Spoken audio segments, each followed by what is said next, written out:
The sun was just beginning to dip below the horizon when Clara adjusted the brim of her bonnet and tightened her grip on the letter she had carried across hundreds of miles. The paper was creased, its edges worn from being unfolded and read too, many times, but the words inside had carried her heart across the prairie. "Come to Montana. A place is waiting for you, and so am I." She had answered an advertisement for a mail-order bride, a leap of faith perhaps, but Clara was no stranger to hardship. She had grown up in a small town back east, where opportunities for a woman without family were slim. Her father had passed when she was young, and her mother's health had taken her not long after. With no siblings to lean on and no inheritance to claim, Clara had felt as if life had left her stranded. The letter from a rancher in the Montana Territory had seemed like a lifeline, a chance for belonging, maybe even love. The stagecoach rattled along the uneven dirt path, the wheels crunching against dry earth and loose stones. Dust swirled around, coating her dress, but she barely noticed. Each bump made her heart race, for she believed that every mile brought her closer to her new beginning. She imagined the rancher, kind eyes, steady hands, perhaps a little older but reliable. She pictured a home surrounded by rolling fields, a porch where laughter might one day return, and maybe, if God willed it, children to fill the silence. But as the driver slowed the horses and pointed to a large property ahead, Clara's confidence wavered. The ranch that stretched before her did not look like the dream she had carried in her heart. The fencing was weathered, some of it leaning. A barn stood with its door crooked, as though barely hanging on, and the main house, though sturdy, carried a somber air. There were no signs of welcome, no lanterns lit, no man waiting expectantly by the fence. Instead, it felt almost abandoned, save for the thin wisp of smoke curling from the chimney. "This is it, ma'am," the driver said, pulling the reins. Clara hesitated. "Are you sure? I was told I'd be met at the gate." The driver shrugged, clearly eager to continue down the trail before darkness set in. "This is the McAllister place, only big ranch for miles. You'll be all right." Before she could protest, he tossed her small trunk to the ground, tipped his hat, and urged, "The horses forward." The stagecoach disappeared in a cloud of dust, leaving Clara standing alone on the uneven ground with nothing but her belongings and the echo of her own heartbeat. She swallowed hard and approached the house. The boards creaked under her shoes. As she climbed the porch steps, the air heavy with the scent of hay and wood smoke, she paused, her hand trembling before she knocked. The door opened not to the kind-eyed man she had imagined, but to a tall figure with broad shoulders, weary eyes, and a frown that seemed carved deep into his face. His hair was unkempt, his shirt rolled at the sleeves, and his voice was rough as gravel when he spoke. "Who are you?" Clara stammered, caught off guard. I'm Clara. I was invited here. You wrote me." She lifted the letter as proof, though her voice wavered. The man glanced at the paper, confusion hardening his gaze. "Lady, I don't know what you're talking about. I didn't write you. You've got the wrong ranch." Her heart dropped. Wrong ranch? The words echoed in her mind like a cruel twist of fate. She clutched the letter tighter, as if squeezing. It might change the truth staring her in the face. Behind the man, she caught a glimpse of a little girl peeking shyly from the shadows of the hallway, her eyes wide with curiosity. But Clara couldn't focus on the child just yet. All she felt was the weight of her mistake pressing down, the bitter taste of fear rising in her throat. She had come all this way, believing she was stepping into her destiny, only to find herself standing at the wrong door. And yet, as the wind carried the faintest sound of the child's soft footsteps, Clara did not realize that this mistake was no accident at all. Fate had simply chosen a different path than the one she thought she was walking. Clara's breath caught as the stranger's words sank in. "You've got the wrong ranch." Her heart thudded painfully in her chest. How could it be? She unfolded the letter again, fumbling with the paper as though the neat handwriting inside would suddenly explain everything. "But this is supposed to be the McAllister place," she whispered, her voice trembling with desperation. The man narrowed, his eyes, his jaw tightening. "I'm Daniel McAllister," he said, his tone flat, almost sharp. "And I never wrote you. I don't know who sent that letter, but it wasn't me." Clara blinked, stunned. The world tilted beneath her feet. Her faith in that letter, her single thread of hope, felt like it was unraveling in her hands.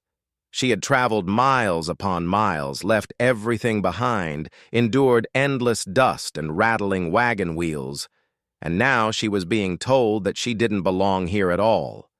She tried to gather her composure. "There must be some mistake," she said softly, clutching her trunk tighter. Someone must have sent for me." Daniel's eyes softened for only the briefest moment before his expression hardened again. "Well, it wasn't me. You can't stay here." His words were final, clipped, as though carved from stone. Behind him, the little girl peeked further out from the hallway, her eyes wide and curious. She looked no older than 7, with dark curls and a pale, fragile face. She held a rag doll by the arm, and when Clara's gaze met hers, the child quickly ducked back into the shadows. Clara's lips parted to speak again, but Daniel stepped forward, filling the doorway with his broad frame. "It's getting dark. Best you turn back the way you came," he said. "The stage road runs straight east. You'll find a place to stay in town." A bitter wind whipped across the porch, lifting the hem of Clara's dress and chilling her skin. She glanced back toward the road, now empty and silent, the stagecoach. Long gone. I can't," she said, her voice breaking. "The driver's gone. There's no way back until morning." Daniel's jaw clenched. For a long moment he said nothing, only staring at her with an unreadable expression. Finally, he stepped back, leaving the door half open. "One night," he muttered reluctantly. "No more." Relief and humiliation washed over Clara at once. She nodded quickly, grateful for even that small mercy. Gathering her trunk, she stepped into the house. The air inside was heavy with the scent of wood smoke and faintly of leather. The furnishings were sturdy but plain, everything built for use rather than beauty. A silence lingered in the house, the kind of silence born from grief, where laughter had once lived but had long since fled. Daniel led her only as far as the sitting room. "You can stay here," he said, pointing toward a simple sofa near the fireplace. "I'll fetch you a blanket." Clara lowered her trunk beside the sofa, her hands trembling slightly. She wanted to ask about the child, about the absence of a woman's touch in the house, about why Daniel looked like a man carrying the weight of the world on his shoulders, but she bit her tongue.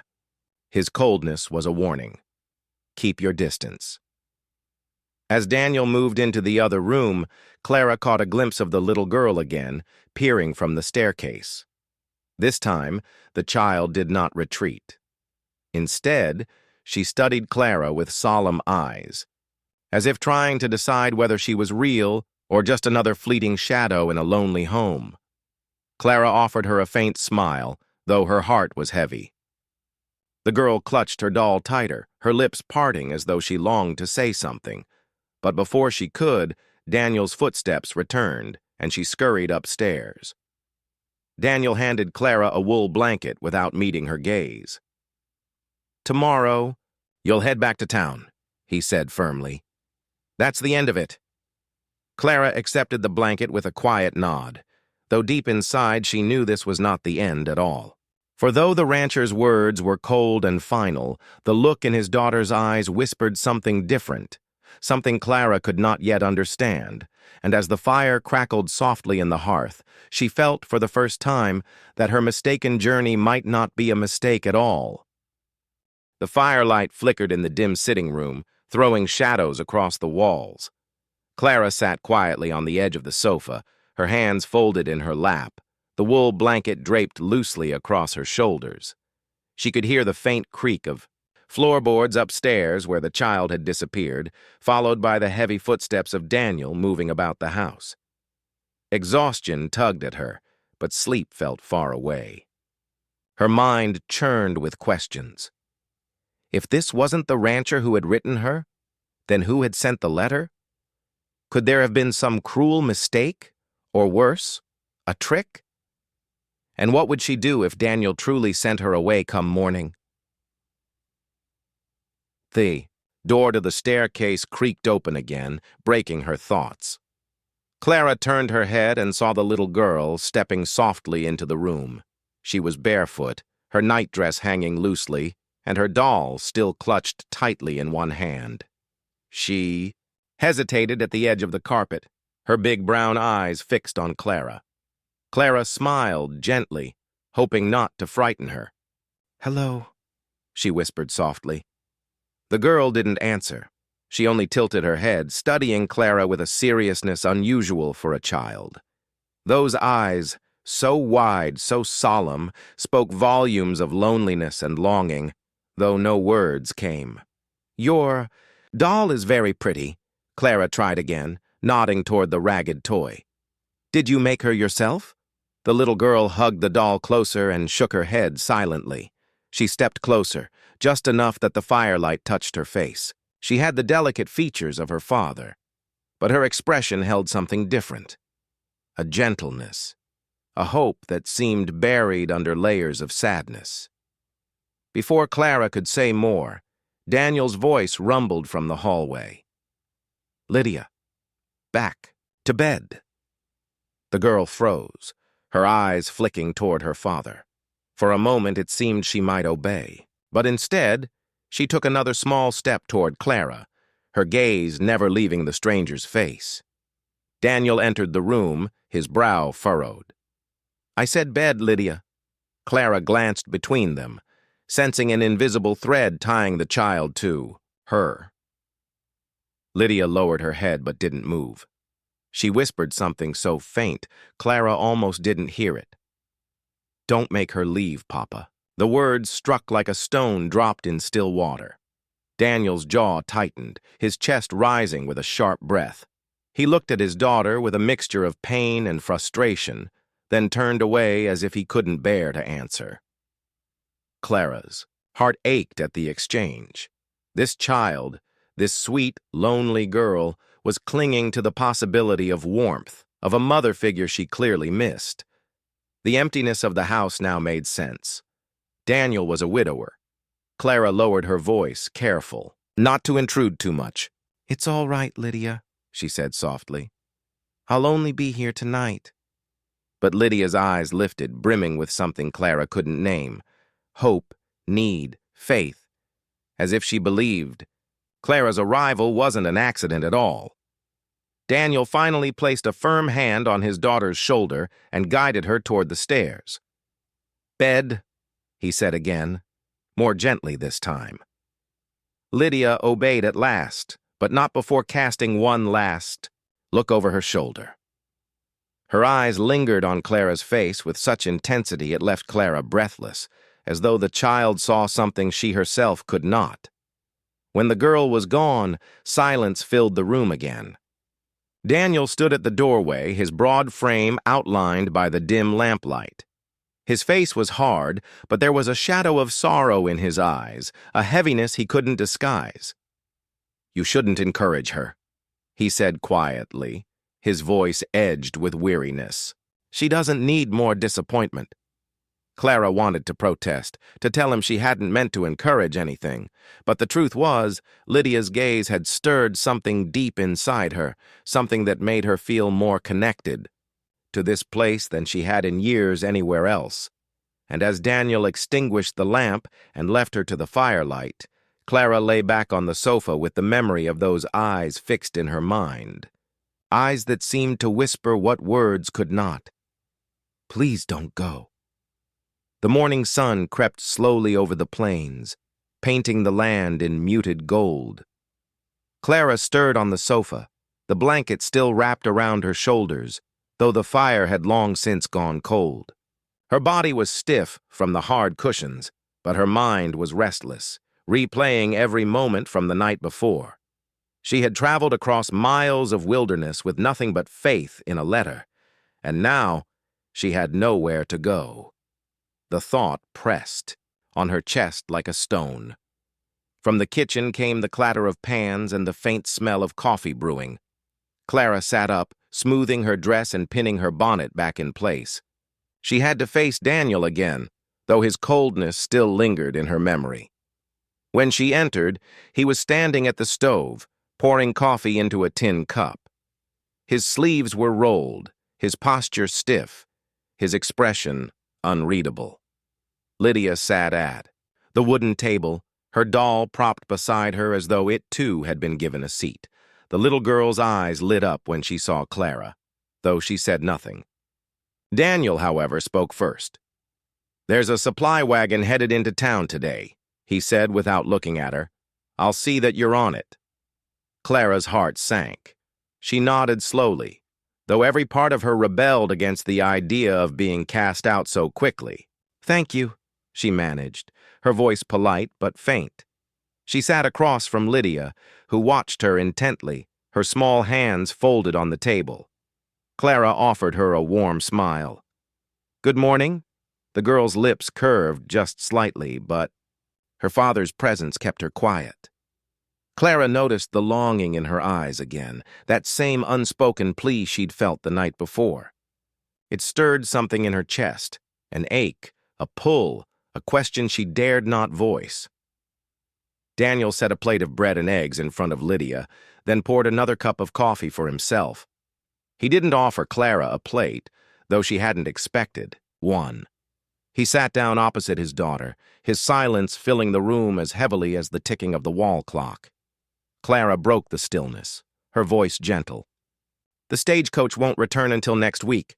If I leave with the wagon, where will I stay?" Daniel's gaze lifted, hard and unyielding. "There's a boarding house in town. You'll manage." His bluntness stung, though Clara kept her composure. She lowered her eyes to her folded hands. "I see." But Lydia's soft voice cut through the room. "Papa, can't she stay?" The words hung in the air, fragile yet powerful. Daniel's fork paused mid-air. His jaw worked as though searching for a reply, but instead he cleared his throat and returned to his food. Clara reached across the table, brushing a loose curl from Lydia's forehead. "Your papa's right," she said gently. "I don't belong here." Lydia's little brow furrowed. "Yes, you do," she whispered firmly, her eyes wide and unwavering. "God finally sent you." Clara's breath caught in her throat. The "I" words were almost the same as last night's whisper, the ones that had unsettled her, filled her with something she couldn't name. Daniel set his cup down with a loud clink. "Lydia," he warned, his voice low. The girl lowered her head, but her hand reached for Clara's, small fingers brushing against hers in a quiet gesture of defiance. Clara squeezed the child's hand gently, torn between respect for Daniel's authority and the undeniable bond forming with his daughter. She wanted to argue, to plead for just a little more time, but Daniel's rigid posture made it clear. His heart was locked tight. Still, as Clara packed her trunk later that morning, Lydia trailed her every step, her eyes wide and shining with tears she refused to shed. Clara bent down, tucking a strand of hair behind the girl's ear. "I don't know what God has planned, sweetheart," she whispered softly. "But maybe He knows better than we do." Lydia's lips trembled. She whispered back with quiet certainty, "He sent you to us." Clara's heart twisted. She looked toward the door where Daniel stood, arms folded, waiting to escort her to the wagon. His face was stern, but his eyes flickered, just for a moment, with something Clara couldn't quite read, and though her trunk was packed and her fate seemed decided, Clara knew deep down that her journey with this family was far from over. For sometimes nowhere to go is exactly where you're meant to stay. Clara's trunk remained by the door, but somehow the hours slipped by without her departure. The wagon Daniel had promised never arrived that morning. Whether by delay, miscommunication, or providence, she couldn't be sure. What she did know was that she was still there when the sun reached its peak, and Daniel seemed more unsettled by her presence than she was by her uncertain future. The house itself spoke more than he ever did. Clara began to notice details in the quiet moments, details that revealed the life once lived within those walls. In the dining room, the long wooden table bore the scars of years of use, but one chair sat pushed back farther than the others. Its surface was polished smoother, worn by hands that no longer touched it. In the corner, a tall cupboard stood half full, dishes neatly stacked, yet a thin veil of dust clung to the higher shelves as though they hadn't been disturbed in months. Clara's heart tightened when she stepped into the parlor. On the mantel rested a small photograph in a simple wooden frame. A woman with kind eyes, her arm wrapped protectively around a much younger Lydia.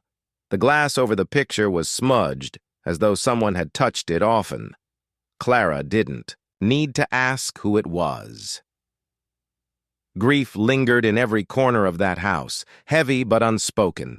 It was a silence thick enough to hear, a weight that clung to the walls like shadows at dusk. Daniel carried it in the slump of his shoulders, in the guarded way he looked at his daughter, in the hardness of his voice when he spoke to Clara. Lydia, however, seemed to sense something different. She followed Clara from room to room, her doll tucked under her arm, her steps quiet but persistent. Whenever Daniel wasn't watching, she inched closer, small gestures of trust, of hope. She asked questions in whispers. "Where did you come from? Do you know how to sew? Will you read to me tonight?" Clara answered each one with patience, though her own heart ached. She knew what the child wanted. She could see it in her eyes. Lydia wasn't simply curious about a stranger. She was searching for the presence her home had lost. Later that afternoon, Clara stood at the kitchen window, gazing out at the endless sweep of prairie. The land was beautiful in its rawness, vast and untamed, but the isolation pressed hard. For a woman alone, it would have been unbearable. For a child without a mother, it was a loneliness no words could capture. "Why are you still here?" Daniel's voice broke the silence, low but edged with irritation. He had come in from the fields, his shirt damp with sweat, his hands rough with dirt. Clara turned, startled. "The wagon never came?" He wiped his brow with the back of his arm, his gaze hard. "Then you'll leave tomorrow." His certainty stung, though Clara only nodded. "If that's what you wish." For a moment, something flickered in his eyes, conflict perhaps, or guilt, but he turned away before she could read it. That evening, as the sky turned violet and the wind rattled the shutters, Lydia crept into the sitting room again, where Clara sat mending a loose seam on her dress. The child leaned close, her small voice barely above a whisper. "It's too quiet here," she confessed, hugging her doll. "It's been quiet ever since Mama." Her words trailed off, but the pain in her tone finished the sentence. Clara set her needle aside and gathered the girl into her arms without thinking. Lydia sank against her shoulder as though she had been waiting for that embrace for years. Daniel stood in the doorway, his shadow stretching across the floor. His face was unreadable, but his eyes lingered on the sight of his daughter resting in Clara's arms. He didn't speak. He only turned and walked away, the silence between them louder than any words. And in that silence, Clara understood. This house wasn't just quiet. It was grieving. The night settled heavy over the plains, the vast Montana sky glittering with stars. The wind sighed against the walls of the ranch house, carrying the distant cry of a coyote. Inside, the fire had burned low, filling the rooms with a dim orange glow. Clara had spent the evening helping Lydia with her doll, sewing a patch onto the fabric arm with thread from her travel kit. The girl's laughter, small and fragile, yet genuine, had echoed faintly through the house. For the first time since her arrival, Clara thought she saw a spark of light pushing back against the gloom that hung over this place. But when bedtime came, Daniel's stern voice returned. Upstairs, Lydia. Now. The little girl obeyed, trudging up the steps with her doll tucked under her arm. Clara followed instinctively, unsure if she was overstepping, but Lydia reached for her hand on the staircase, small fingers curling, around hers as if it were the most natural thing in the world. In the dim bedroom, lit only by the pale wash of moonlight through the curtains, Clara tucked the quilt around the child. Lydia's bed was simple. A carved wooden frame, a faded patchwork blanket, and the doll resting close beside her. Clara smoothed the curls from the girl's forehead and whispered, "There now, warm and safe." Lydia's eyes shone in the darkness. "Will you stay here until I fall asleep?" Clara hesitated. She could almost feel Daniel's disapproval in the hallway below, his unspoken rules pressing against her. Yet something stronger than caution tugged at her heart. She sat on the edge of the bed and nodded. "Just until your eyes close." For a long moment, Lydia lay in silence, her gaze fixed on Clara's face as though she were memorizing every detail. Then, in a voice softer than a breath, she whispered the words that pierced straight into Clara's soul. "God finally sent you to us."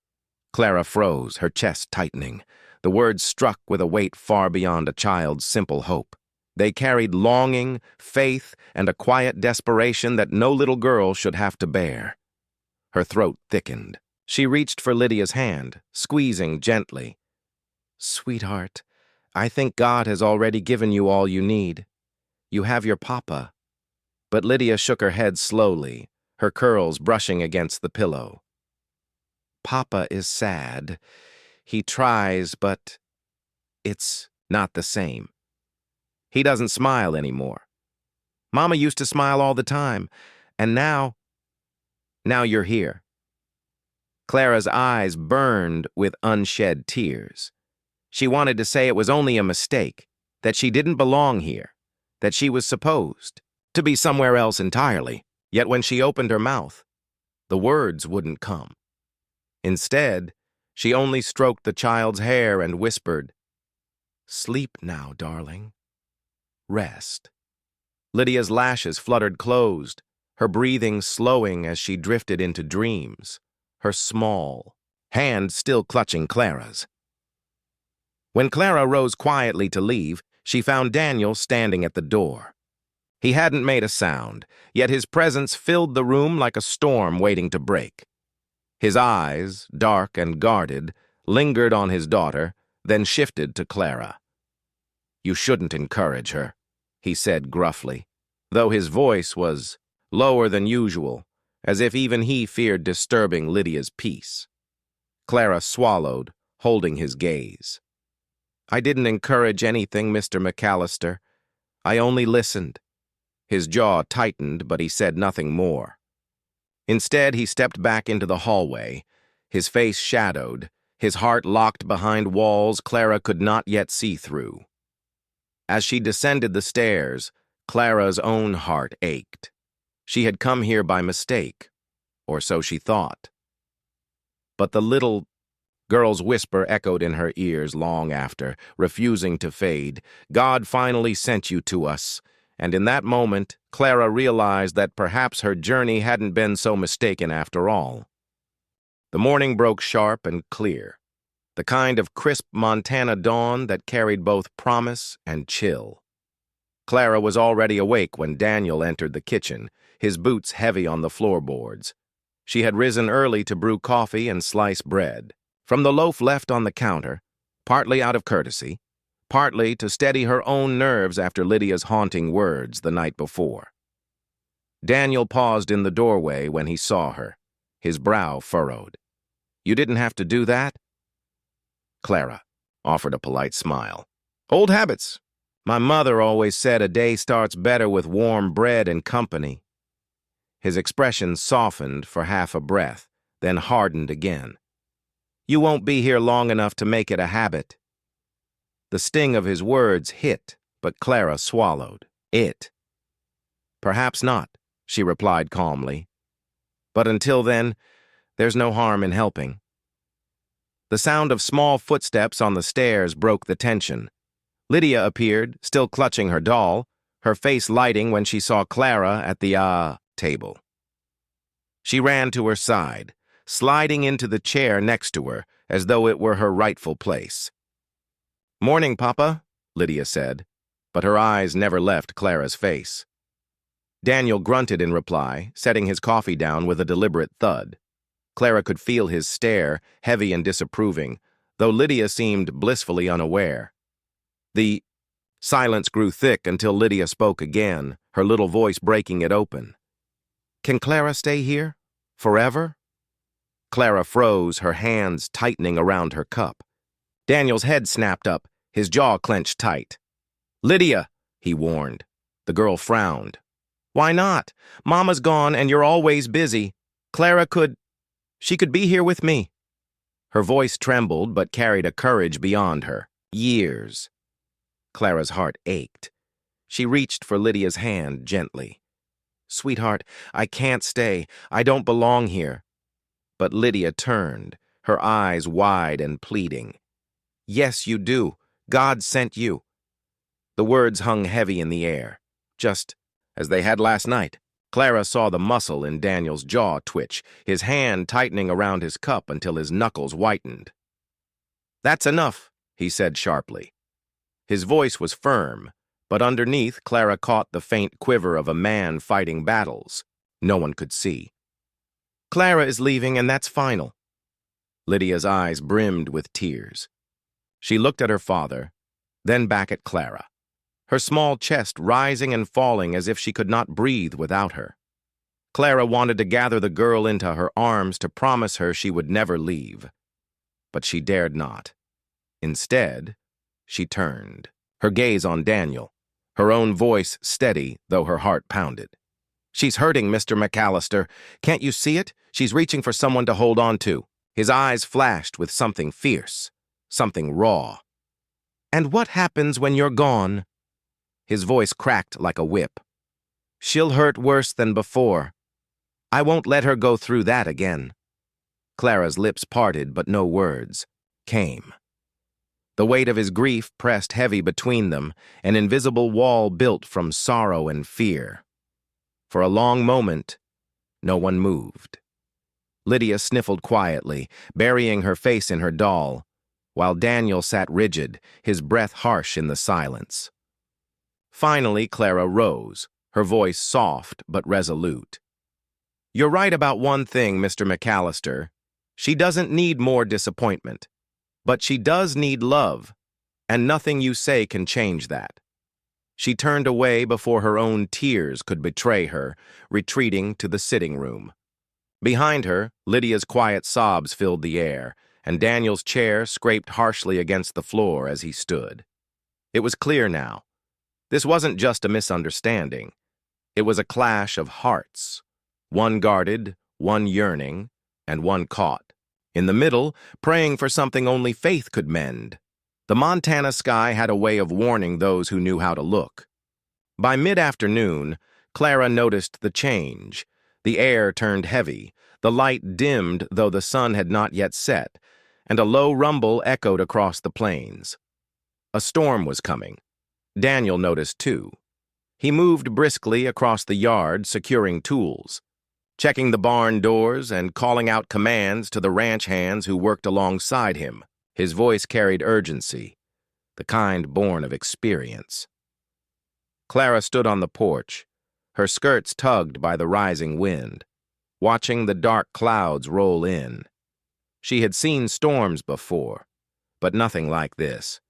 This one seemed to swallow the horizon whole, turning the vast openness into a churning sea of gray. "Get inside!" Daniel barked when he saw her lingering. His tone was sharp, but it wasn't anger this time. It was fear. "This one's going to be bad." Clara hurried back into the house, where Lydia sat at the window, her doll clutched tightly to her chest. The girl's face was pale, her wide eyes fixed on the growing wall of clouds. "Come here, sweetheart," Clara said gently, drawing her away from the glass. She wrapped an arm around the trembling child. "It's just thunder and rain. We'll be safe inside." But even as she said it, the first clap of thunder cracked so loudly the walls rattled. Lydia whimpered, burying her face against Clara's shoulder. Moments later, Daniel stormed through the door, his hair damp from the first splatters of rain. "The cattle are spooked," he muttered, grabbing his coat again. "If they break." "The fence! We'll lose half the herd." Clara looked at him, startled.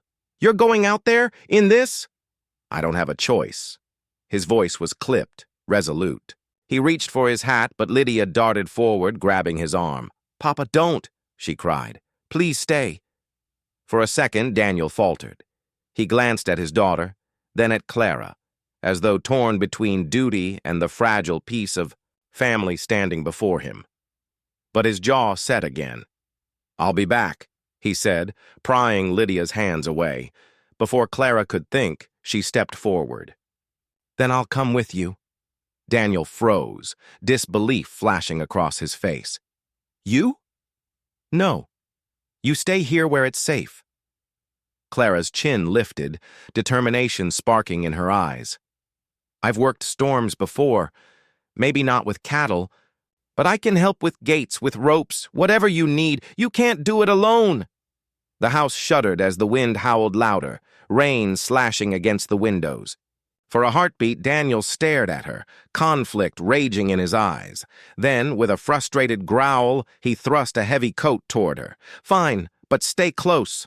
Outside, the storm had fully descended. Sheets of rain poured down, lightning splitting. The sky, thunder cracking like cannon fire. The cattle bellowed wildly in the corral, crashing against the fence in their panic. Daniel waded into the mud with practiced strength, shouting commands, swinging ropes, forcing order where there was chaos. Clara followed, her skirts drenched, her hair plastered to her face, but her hands steady as she hauled gate latches and threw her weight against fence posts, threatening to give way. More than once, Daniel glanced at her, at the grit in her eyes, the way she didn't falter, the way she faced the storm with the same stubborn courage as he did. Something shifted in his gaze, though he said nothing. By the time the worst had passed, the herd was secured, the fences held, and the three of them, Daniel, Clara, and Lydia, waiting anxiously at the window, were still whole, soaked to the bone. Clara staggered back inside, her chest heaving, her body aching. Lydia rushed into her arms, hugging her tightly, whispering through tears, "I knew God sent you." Daniel stood in the doorway, dripping rainwater, his eyes locked on Clara. He didn't thank her, but he didn't need to. The look in his gaze spoke volumes. Respect, recognition, a flicker of something he had buried long ago. The storm outside had passed, but Clara knew another storm, the one inside Daniel's guarded heart, was only just beginning to break. The storm had left its mark on the land. By morning, the earth was slick with mud, fences leaned under the strain of the night, and the cattle moved uneasily in the fields. But inside the McAllister ranch house, a different kind of shift was happening. Clara awoke to the smell of fresh coffee and the soft hum of movement downstairs. She slipped quietly from her room, unsure if her presence would still be welcome after the storm. When she reached the kitchen, she paused in surprise. Daniel was there, already at the table, his hands wrapped around a steaming mug. Across from him sat Lydia, her doll beside her plate, and in front of both of them was a simple breakfast. Clara blinked. He had cooked. Daniel looked up when he sensed her. For a moment, neither spoke, and Clara braced for the usual sharpness of his words. Instead, he cleared his throat awkwardly. "Coffee's hot. There's bread, too." It wasn't much, but coming from him, it was something. Clara offered a small smile, easing herself into a chair. "Thank you." Lydia beamed. "Papa made eggs. They're a little burned, but they taste good." Daniel shot his daughter a mock glare, and Clara caught the faintest twitch of a smile at the corner of his mouth. It was gone almost as quickly as it appeared, but she saw it. Over the next days, a new rhythm settled over the ranch. Clara found herself working alongside Daniel more often, mending fences, tending to the animals, even hauling water when needed. She wasn't afraid of hard work, and she proved it again and again. Daniel, who had expected her to wilt under the demands of ranch life, found himself watching her with quiet respect. There was the afternoon when a stubborn calf refused to return to the pen, darting and bucking against every attempt to corral it. Clara, skirts muddied, stood her ground, waving her arms and calling out until the calf finally bolted in the right direction. Daniel chuckled under his breath, shaking his head.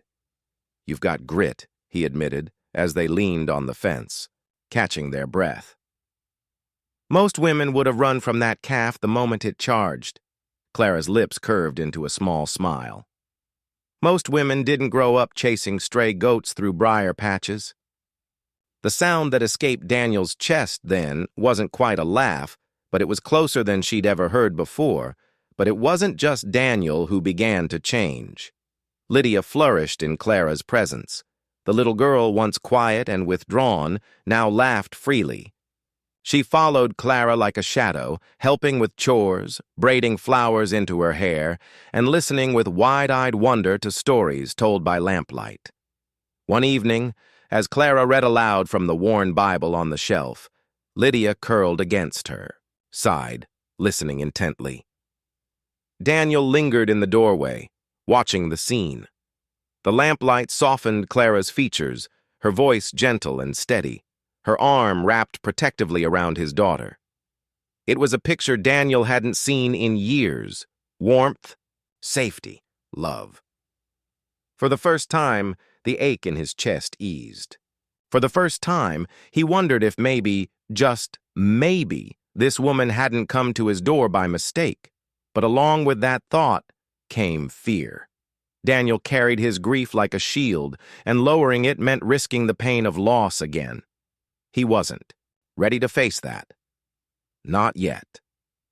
Still, as he watched Clara smile down at Lydia, her eyes full of tenderness, Daniel knew one thing with certainty. The walls he had built so carefully were beginning to crack. The days stretched into weeks, and with each passing one, Clara found herself more entangled in the life of the ranch. What had begun as a mistake, a wrong turn on a dusty trail, now felt less like an error and more like an unspoken calling. She often caught herself wondering, what would have happened if she had reached the other ranch, the one she was meant to? Would she have been welcomed with open arms? Or would she have been treated as just another transaction, a bride for the sake of convenience? Here, she had been met with suspicion and resistance, yes, but also with moments that touched her heart, in ways she hadn't expected. Lydia's laughter ringing through the house, Daniel's guarded glances softening little by little, the quiet evenings by the fire when the storm outside or the work of the day bound them together. These were not things she had anticipated, but they were things she had come to cherish. One evening, as the sun sank low and painted the horizon in shades of gold and rose, Clara sat on the porch with Lydia nestled against her. The little girl held her doll but wasn't playing. Instead, she was watching the fields where Daniel rode back from the far pasture, his figure outlined against the fiery sky. "He's smiling more now," Lydia whispered, almost as if sharing a secret. Clara glanced down at her. "Do you think so?" The girl nodded firmly. "Because of you." Clara's heart swelled, torn between joy and fear. "Oh, Lydia, I don't know how long I'll be here." Lydia turned, her small hands gripping Clara's tightly. "You will. I prayed, and God sent you. He wouldn't send you if you were going to leave." The certainty in the child's voice left Clara speechless.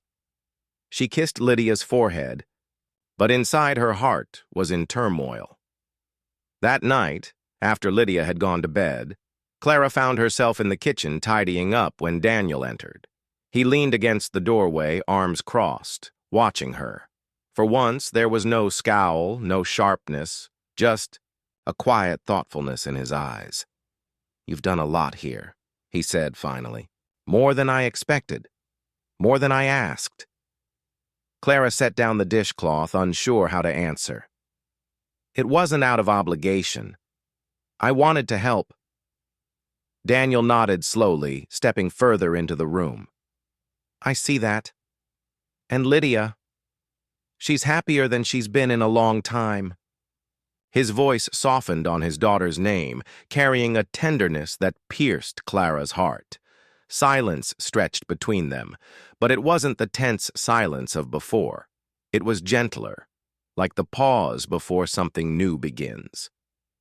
Finally, Daniel spoke again, his voice low but steady.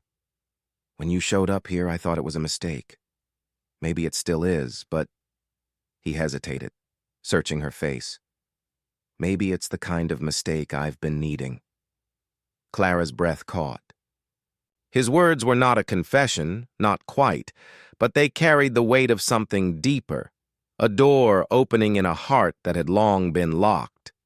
She met his gaze, her own eyes glistening. Maybe it wasn't a mistake at all. Maybe it was providence.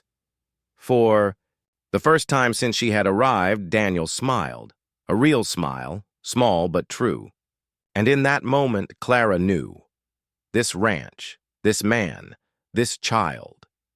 It was where she was meant to be. Her journey had started with uncertainty, with fear of being unwanted, but it had led her here, to a place where love was growing from the ashes, of loss. As the night wrapped around them, Clara felt a peace she hadn't known in years. The wrong ranch had become the right home, and the words Lydia had whispered still rang true in her heart. "God finally sent you to us."